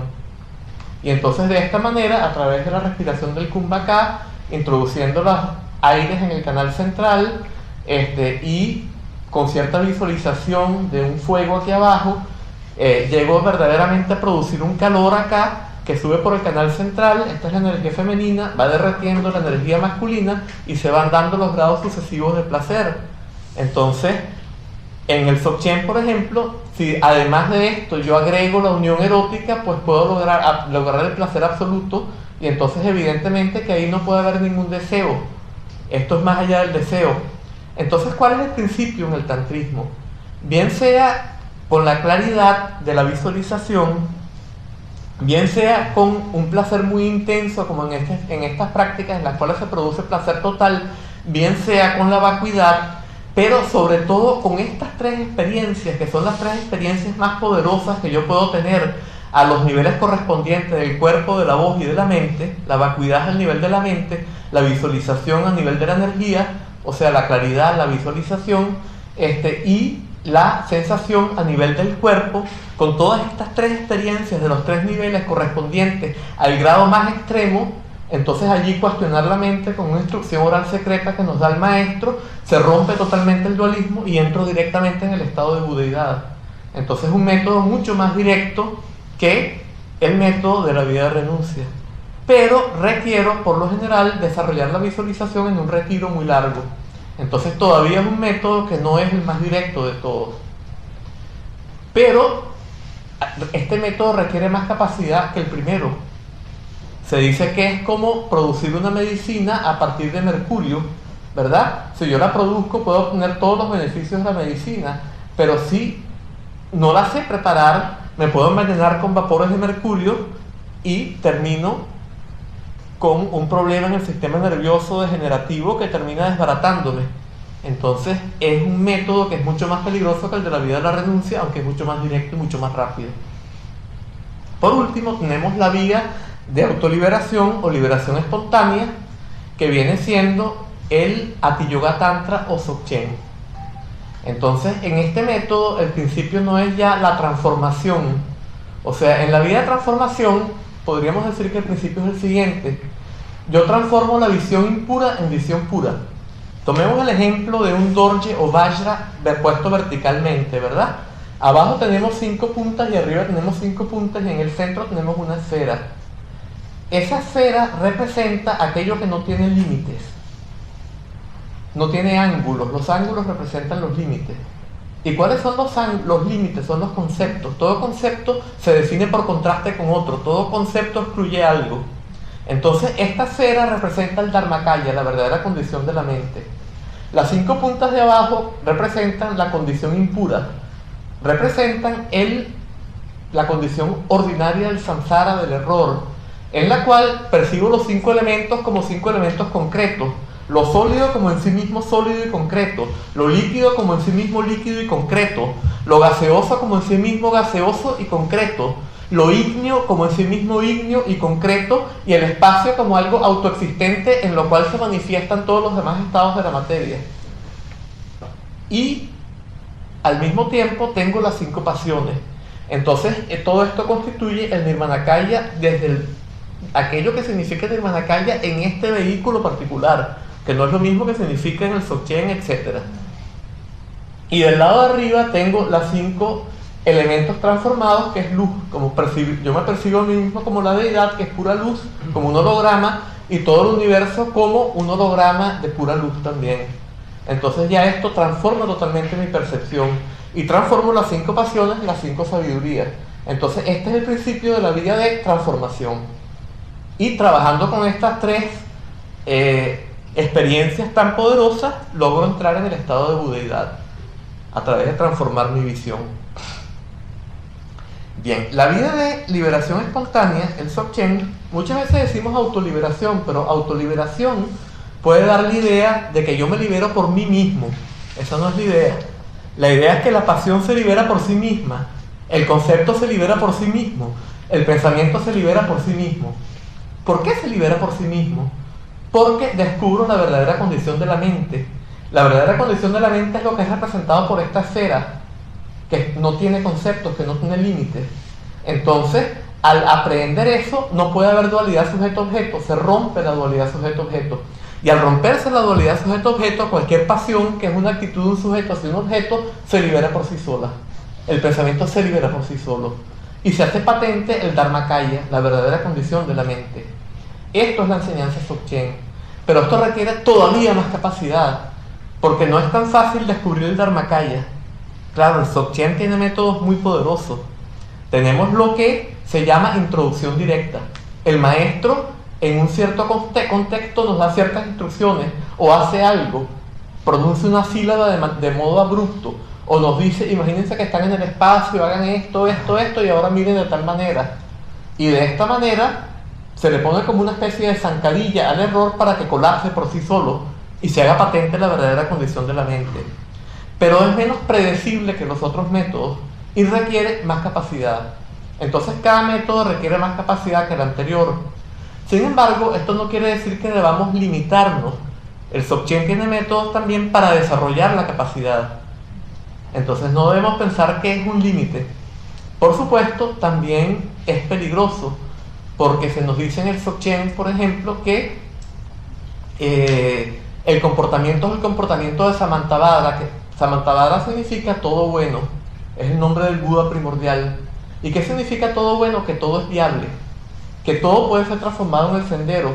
Entonces la gente puede malinterpretar y pensar que todo es válido, significa que uno puede ir por allí haciendo lo que le dé la gana, aunque le haga daño a otras personas. Y este no es en absoluto el principio, pero ha habido gente que lo ha entendido mal el principio del Dzogchen y lo ha hecho de esta manera, y uno se va derechito al infierno Vajra, por así decir.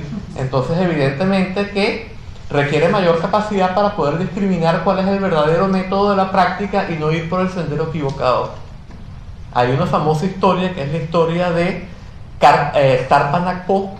Tarpa es liberación, como ustedes saben, y Nakpo es negro. Entonces este es un señor que... Tenemos unos minutitos. Paramos a las 8, ¿qué les parece? ¿Sí? Y dejamos tiempo a preguntas y respuestas, como empezamos un poquito tarde. ¿Sí? Bien. Bueno, muy brevemente, eran un amo y un sirviente y fueron de un maestro, y este maestro les dijo, bueno, miren, hay tales métodos para reconocer la verdadera condición de la mente. Cuando ustedes están en la verdadera condición de la mente, ustedes dejan que el comportamiento surja espontáneamente a través de ustedes, pero tienen que darse de que estén en el estado de la verdadera condición de la mente. En ese estado, como no hay sensación de un ego, no hay egoísmo, y todo lo que surge por el bien de todos los seres, de manera totalmente espontánea. Entonces cada cual entendió a su manera, y ellos dijeron, bueno, ahora cada cual se va a ir por su lado y nos vamos a encontrar dentro de un año. El que era el sirviente, que había sido liberado de ser sirviente, se fue a una cueva y estuvo meditando y logró un estado, se estableció en el Dharmakaya y logró un estado en el cual, todo surgía espontáneamente a través de él, pero de manera totalmente beneficiosa para todos los seres. El otro entendió mal, nunca descubrió el estado del Dharmakaya, pero creyó que él podía hacer lo que le daba la gana con sus deseos egoístas.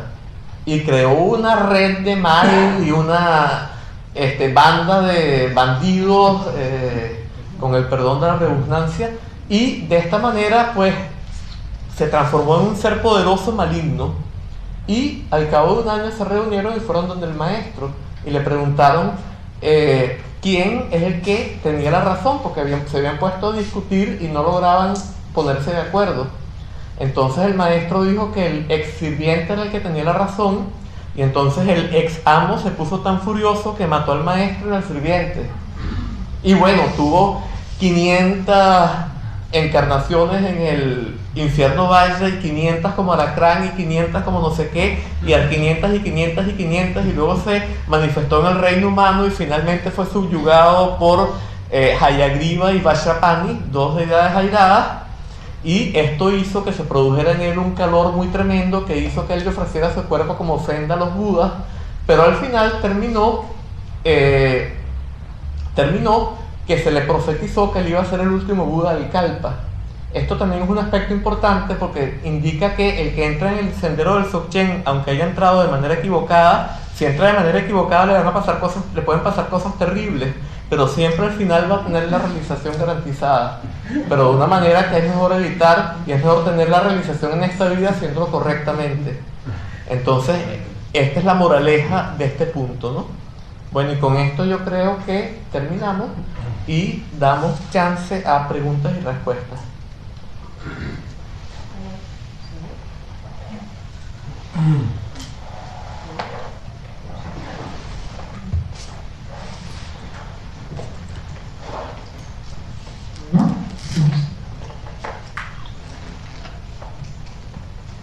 ¿Alguien tiene alguna pregunta?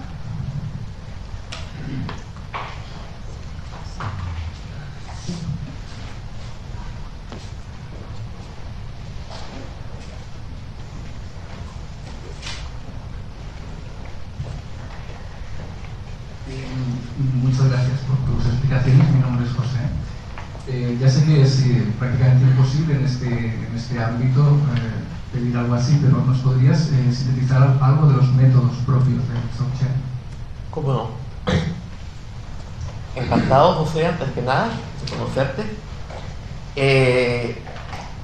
Bueno, por ejemplo, en el Dzogchen nosotros comenzamos trabajando. Bueno, hay 3 series de enseñanzas que son el Dzogchen Zendé, o serie de la naturaleza de la mente, el Dzogchen Longde, o serie del espacio, y por último el Dzogchen Mengagde, o serie de las instrucciones orales secretas, ¿no? Tomemos como ejemplo la serie de las instrucciones orales secretas, ¿no? Yo tengo que comenzar trabajando con los métodos como por ejemplo los Zenzin y los Rushen. Entonces los Zenzin son una serie de métodos, por ejemplo, son formas de meditar que producen experiencias muy intensas de indivisibilidad, de claridad y vacuidad, placer y vacuidad, placer, claridad y vacuidad, un poco como en el tantrismo, pero sin transformarnos, sin transformar la realidad, sin transformar nuestra visión. Por esto es un método mucho más directo. Entonces, por ejemplo, cuando a Guru Chowan le dijeron que es el Dzogchen, él dijo no visualizar. Y uno de los elementos, por ejemplo, del Dzogchen Upadesha Varga, de este que estamos explicando en este momento, es el Ngangwa Shoshak, o Shoshak de la visión. Significa que trabajamos con la visión como la tenemos, pero aplicando estos métodos podemos producir experiencias y luego, mirando la mente de cierta manera, igual que como sucedía en el tantrismo, se le pone como una zancadilla en la mente para que colapse la mente dualista y conceptual y se haga patente la verdadera condición de la realidad y de nosotros mismos, que es la naturaleza búdica. Entonces, de esta manera entramos en lo que se conoce como introducción directa. En caso de que no la hayamos tenido con el maestro, la tenemos de esta manera. Si la hemos tenido con el maestro, de todas maneras, fíjate que hay nosotros siempre estamos vivenciando todo a través de la memoria, y siempre estamos en esta mente tipo túnel de pequeño espacio-tiempo-conocimiento, en el cual hay dualidad sujeto-objeto, dualidad figura y fondo. Entonces, cuando tiene lugar la introducción directa, colapsa todo esto, colapsa la memoria, la vivencia que yo tengo no es en base a la memoria, y no tengo esta mente tubular en la cual la realidad está dividida en sujeto y objeto y figura y fondo. Entonces, cuando pasa la introducción directa se restablece todo esto, empiezo otra vez a vivenciar en términos de la memoria y empiezo otra vez a percibir en términos de esta conciencia tubular. Entonces allí entra la duda acerca de si la verdadera condición de la realidad fue lo que yo experimenté en la introducción directa o si es esto que estoy experimentando ahora. Entonces, ¿cómo hago para superar la duda? O sea, estas son las 3 frases del testamento de Garat Dorje, que es el primer maestro budista de Dzogchen. La primera frase es introducción directa, la segunda es no permanecer en la duda y la tercera es continuar en el estado. Entonces, ¿cómo hago yo para no permanecer en la duda? Con estos mismos métodos de los Senzin, de los Rushen, aplicándolos, yo voy volviendo a ese estado. O sea, desde la memoria, ¿cómo puedo yo recordar lo que estaba más allá de la memoria? Desde la mente tubular, ¿cómo puedo yo recordar lo que es total? Entonces entra la duda, ¿verdad? Bueno, lo que hago es, aplicando estos métodos, vuelvo a ese estado, vuelvo a ese estado, vuelvo a ese estado, hasta que empiece a permear a la conciencia tubular y a la memoria. Y por lo tanto, ya yo no dude acerca de cuál es la verdadera condición de la realidad. Y entonces puedo aplicar otros métodos todavía más poderosos, que serían el Tekchö y el Togel. Entonces, el Tekchö es un método de trabajar con los pensamientos. Cada vez que surge un pensamiento, si ya yo estoy bien familiarizado con el estado de introducción directa y con la verdadera condición del pensamiento, que es el Dharmakaya, entonces cada vez que surge un pensamiento dualista, yo percibo aquello que constituye el pensamiento y el pensamiento automáticamente se disuelve por sí solo y quedamos en el estado del Dharmakaya de nuevo. Entonces cada vez que surge un pensamiento, esto mismo, otra vez Dharmakaya, Dharmakaya, Dharmakaya. Y cada vez que el pensamiento se libera, se neutraliza en cierta medida la propensión a experimentar dualísticamente y en términos conceptuales. Entonces luego, cuando estoy ya bien establecido en este Tekchö, practico Togel, en el cual se manifiestan espontáneamente ciertas visiones que no permiten el dualismo, hacen que en lo que se manifiesta el dualismo se produzca un bucle que hace que el dualismo se disuelva. Y como hay mucho más intensidad energética, esta disolución neutraliza las propensiones al dualismo de manera mucho más poderosa todavía. Entonces se puede agotar el samsara de manera mucho más rápida. Esto más o menos es la esencia de los métodos del Dzogchen metidos en una conchita de nuez, por así decir, del Dzogchen Upadesha Varga, ¿no?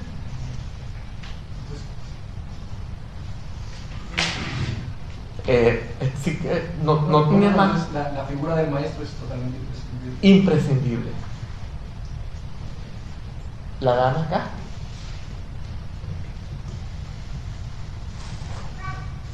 Me llamo Matilde, gracias por tu explicación. A ver, esto que ahora decías, en el estado, supongo que se puede decir estado de Dzogchen, no sé, este estado, entonces que no hay dualidad, que no hay memoria, que no hay conceptos, entiendo que entonces uno no puede permanecer siempre en ese estado, porque entonces, o sea, por todo lo que estás diciendo, no es a ver, ¿cómo me explico? O sea, no se puede casi ni percibir, ¿no? Porque claro, si no le puedes poner si no hay dualidad y no hay concepto, no estás percibiendo nada. Entonces, suponiendo que alguien pueda conseguir ese estado, no es un estado como para funcionar, ¿no? O sea, porque cuando se está ahí, no se está aquí, digamos, por decirlo de alguna manera, ¿no? O sea, no puedes funcionar con las cosas desde ahí. Es muy buena pregunta porque permite también aclarar, o sea, las preguntas están siendo perfectas porque permiten aclarar más lo que yo no podía explicar dado los límites temporales, ¿no? Entonces esta pregunta es muy bienvenida. Lo que sucede es lo siguiente, ¿no? Digamos, todo lo aprendido sigue estando allí, pero ya yo no percibo en términos de eso como si es eso en sí mismo. O sea, digamos que yo voy a manejar esto como un libro, pero yo no voy a sentir ya que esto es en sí mismo un libro.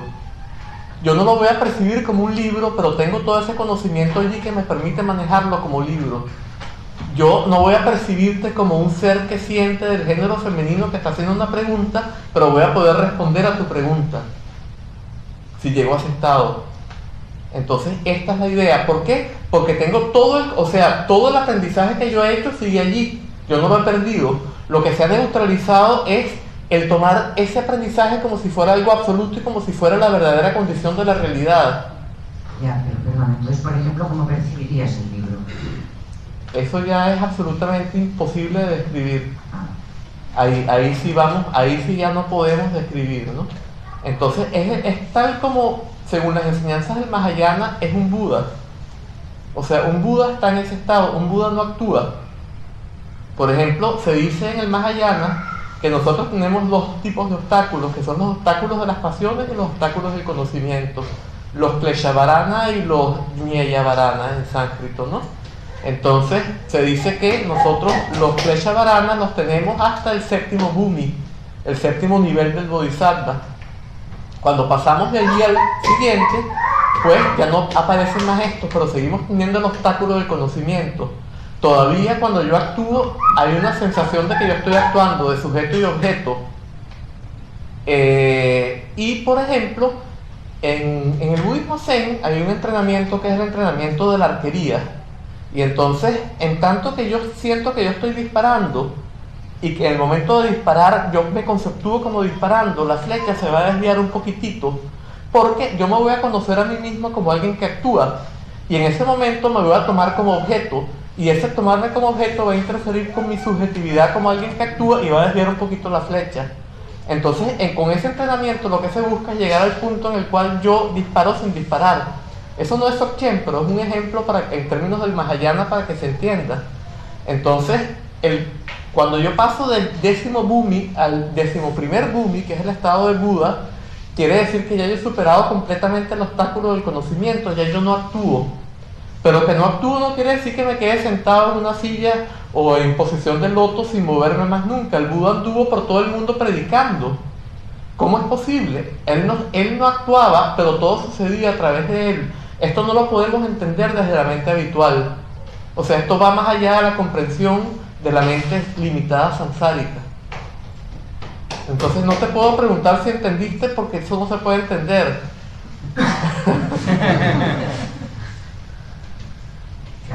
De nada.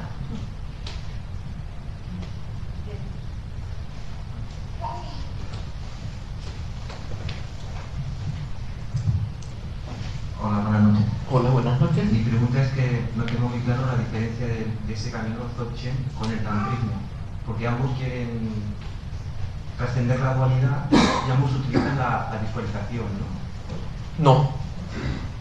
No, en el Dzogchen no se utiliza la visualización.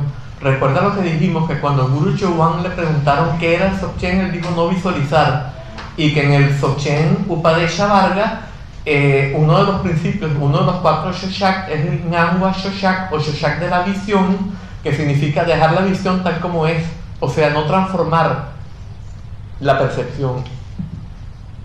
Y por esto es mucho más rápido, porque yo no tengo que desarrollar una visualización en un retiro de 3 años, 3 meses y 3 días, o idealmente y mucho mejor, un retiro de 9 años, 9 meses y 9 días.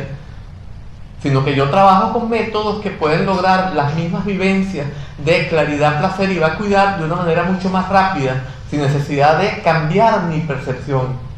Entonces es vía de liberación espontánea y no vía de transformación. Yo no tengo que transformar mi visión de las 5 puntas de abajo del dorje en la visión de las 5 puntas de arriba, sino que simplemente, no importa cuáles puntas del dorje se manifiesten, se van a liberar por sí mismas. Entonces es una vía muchísimo más rápida.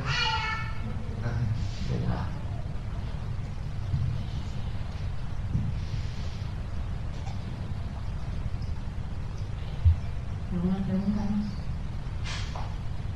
Sí, en Europa, además de Nancaino, tenemos maestros que puedan dar la transmisión directa. ¿Cómo? En Europa, además de Nancaino, tenemos maestros que puedan dar la transmisión.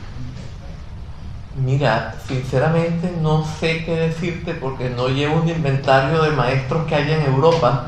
Puede haber maestros que a lo mejor son totalmente desconocidos y a lo mejor hay alguien que ha practicado mucho de manera secreta y tiene por allí una cafetería y nosotros no sabemos. Y si tú vas donde él tienes el maestro perfecto allí, pero ¿cómo te puedo yo decir? Hay varios maestros de Dzogchen que vienen de Oriente, de Asia, y que están enseñando, pero yo no los conozco a todos. Petrul Rinpoche, que fue un maestro extremadamente importante, dijo: nunca emitas un juicio sobre un maestro que no conoces. Yo no conozco a todos los maestros, entonces ¿cómo puedo yo decirte si existen maestros que tengan esta capacidad aparte de Chogyal Namkhai Norbu, o si no existen? O sea, esto va muchísimo más allá de mi capacidad. Pero sé que está Namkhai Norbu, sí. Hola. Hola. Yo quería preguntar, ¿cuál es el mecanismo inconsciente o consciente que hace que haya tantas escuelas espirituales que se crean las más rápidas y las mejores? Mira, primero que nada, no se trata tanto de escuelas, se trata sobre todo, hay métodos que son más rápidos y métodos que son más lentos. Eso no significa que sean mejores. Un método es más rápido para un individuo que tiene una capacidad mayor. Por ejemplo, en el mismo budismo Zen, por ejemplo, que se habla de que es el vehículo instantáneo del sutra, del Mahayana, el sutra de Huinen dice: no hay métodos instantáneos y métodos graduales, lo que hay es discípulos con capacidades más rápidas que otros.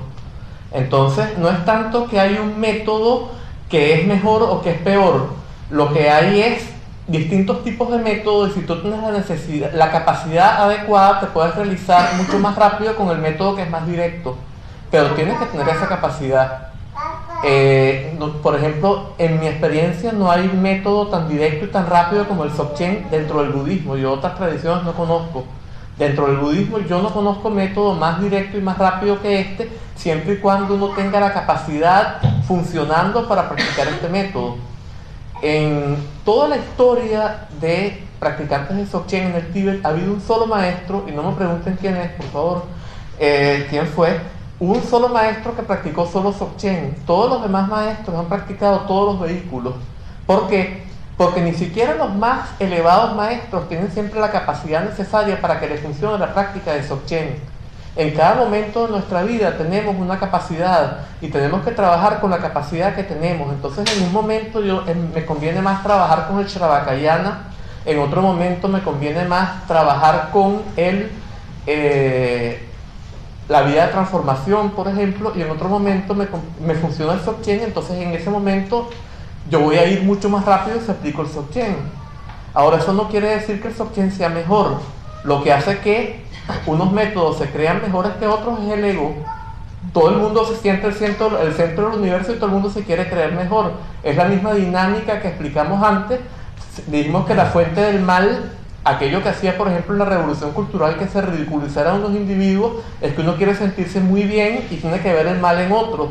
Entonces yo puedo querer sentir que mi escuela, que mi método es el mejor y que todos los demás son mucho peores, y eso es ego. Pero eso no quiere decir que no hay unos métodos más rápidos que otros. Evidentemente yo voy más rápido por la autopista que en un coche, que por un caminito de campo en una bicicleta, y voy todavía más rápido en un avión. Entonces pero eso no quiere decir que si yo voy en un avión voy a ir viendo todo el que está por debajo diciendo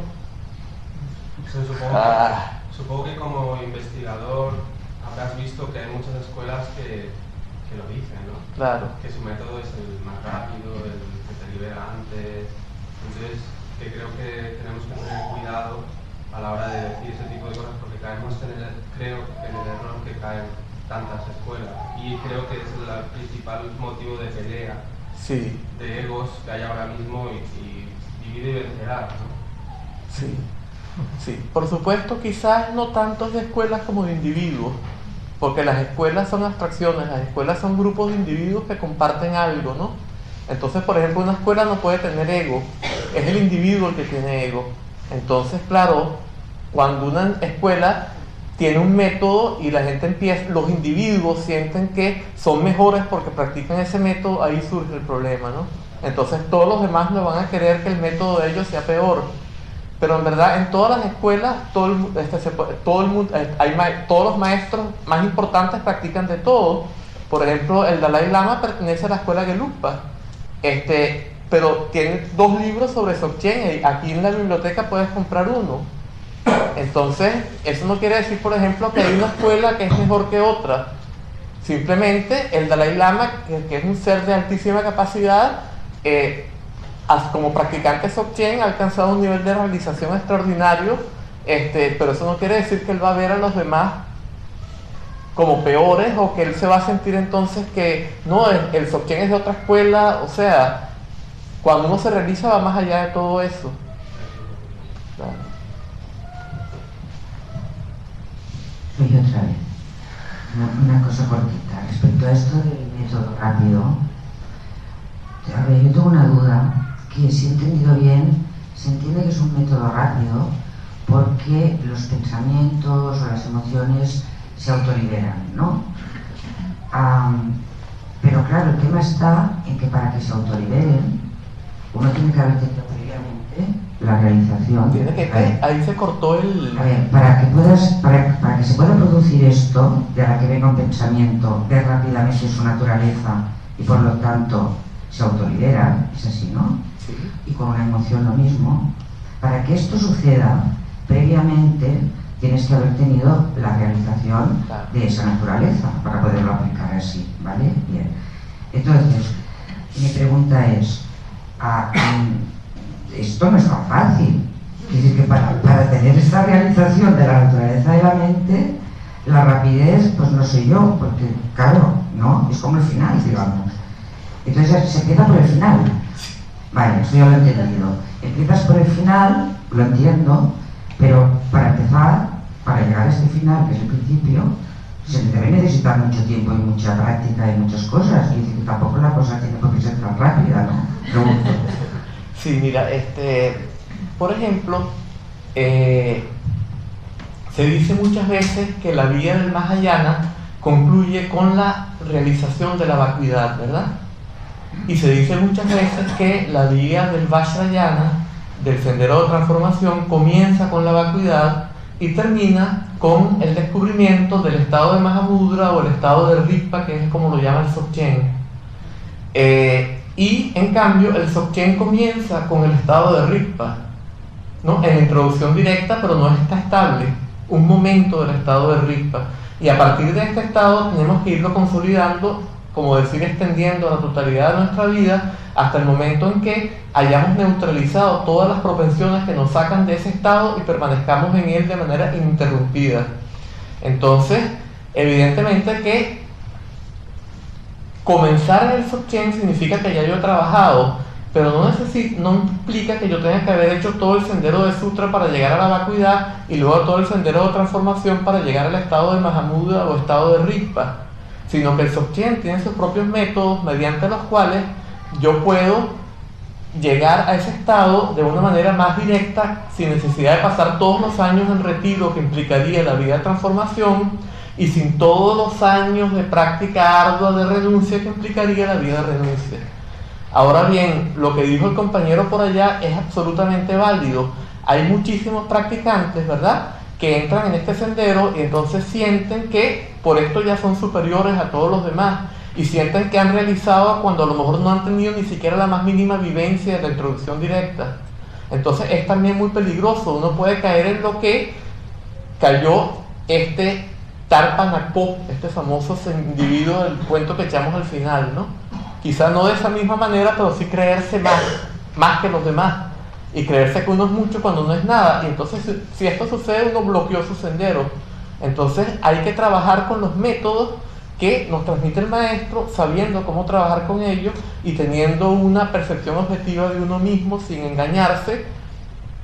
Y estos métodos son suficientemente poderosos como para que en un tiempo, no todo el mundo va a tener la introducción directa en esta vida. Hay hay gente que pasa toda una vida entera y no tiene la introducción directa, y la introducción directa es el comienzo del sendero del Dzogchen. Entonces el Dzogchen es un poco como si uno tuviera una pelota muy grande, y quisiera morderla para que estalle. Es muy difícil porque la pelota es muy grande. Entonces uno puede estar tratando de morderla y no la muerde, pero si uno le mete el diente, estalla. O sea, si se dan las condiciones, la pelota se revienta. Pero no es predecible, ¿no? Entonces uno trabaja con estos métodos Pero claro, uno no va a limitarse a trabajar con estos métodos, uno va a trabajar con los métodos de la vía de renuncia, de la vía de transformación y de la vía de liberación espontánea, con todos ellos aplicando el que más les sea efectivo en cada momento. Y entonces va a haber un momento en el que puede que me funcione el método del Dzogchen y entro directo en el estado del Dharmakaya. Y desde ese momento ya me va a empezar a funcionar la práctica, pero no siempre me va a funcionar igual. Entonces va a haber momentos en los cuales aplico transformación, va a haber momentos en los cuales aplico renuncia. Más o menos así es como yo respondería esa pregunta, ¿no? ¿Alguna pregunta? La última pregunta. ¿Vamos?